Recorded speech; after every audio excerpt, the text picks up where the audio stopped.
This video is sponsored by Pixtoons animation studio.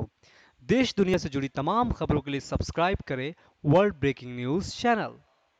मंत्री ओम प्रकाश राजभर ने कहा, SC/ST एक्ट पर सुप्रीम कोर्ट सही, बेकसूरों को फंसाना गलत।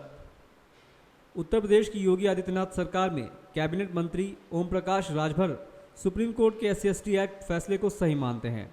उन्होंने अनुसूचित जाति जनजाति अत्याचार निरोधक अधिनियम SC/ST एक्ट से संबंधित सुप्रीम कोर्ट की ताज़ा व्यवस्था का समर्थन किया है। राजभर ने कहा कि SC/ST एक्ट को लेकर कोर्ट का फैसला बिल्कुल सही है।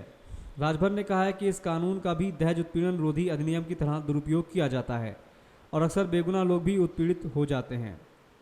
उन्होंने कहा कि इस एक्ट के तहत मजिस्ट्रेट स्तर के अधिकारी के जांच के बाद ही किसी मामले का मुकदमा दर्ज किया जाना चाहिए। जो दोषी है उन्हीं के खिलाफ कार्रवाई हो। SC/ST आरक्षण को लेकर चल रहे आंदोलन की बाबत मंत्री राजभर ने कहा कि वो एक्ट के पक्ष में है, लेकिन बेकसूरों को किसी जुल्म में फंसाना गलत है। ओम प्रकाश राजभर ने कहा कि SC/ST आरक्षण को लेकर चल रहे आंदोलन के बाबत कहा है कि वो एक्ट के पक्ष में है, लेकिन बेकसूरों को किसी जुल्म में फंसाना गलत है। उन्होंने कहा कि दोनों लोगों के झगड़ों में दर्जनों भर लोगों पर मामला दर्ज किया करना गलत है।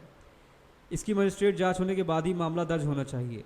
इसी तरह दहेज हत्या के मामले में भी जांच के बाद ही कार्रवाई होनी चाहिए। अनुसूचित जाति जनजाति अत्याचार निरोधक अधिनियम से संबंधित उच्चतम न्यायालय की ताज़ा व्यवस्था को लेकर केंद्र सरकार के पुनरीक्षण याचिका दाखिल करने के बीच उत्तर प्रदेश के पिछड़ा वर्ग कल्याण मंत्री ओम प्रकाश राजभर ने अदालत के फैसले का समर्थन किया है। राजभर ने कहा कि SC/ST एक्ट को लेकर सुप्रीम कोर्ट का फैसला न्यायोचित है। इस कानून का भी दहेज उत्पीड़न निरोधी अधिनियम की तरह ही दुरुपयोग किया जाता है।